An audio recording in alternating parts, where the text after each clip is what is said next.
Morning everyone, I just wanted to do a quick video on this small form factor guitar. I found it in a charity shop yesterday. The tuning peg was off completely, so I got a spare screw and I put it back on. It was also missing the G string as well, so I thought I'd do a quick video about how to replace the string on this. So I've already got a spare set, so I know it's the G, and I've managed to get this from the strings that I've got. So the first thing we do, we can see in the back here, this is where the old string must have sort of snapped off. And at the back here we've got these little holes, so I'm just going to feed through the string through the hole here. So just like this. There we go, so you can see it's through.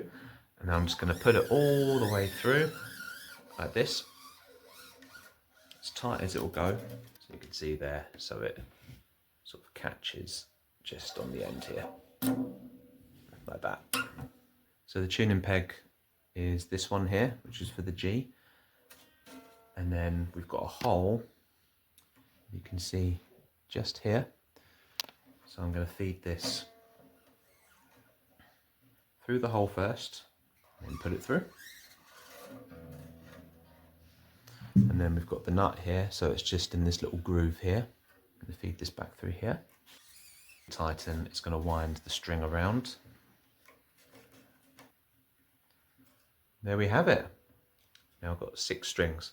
So what I'll do now, I'll just cut off the excess with some clippers here and tune it in, and it should be all good. Okay, thanks for watching. Bye.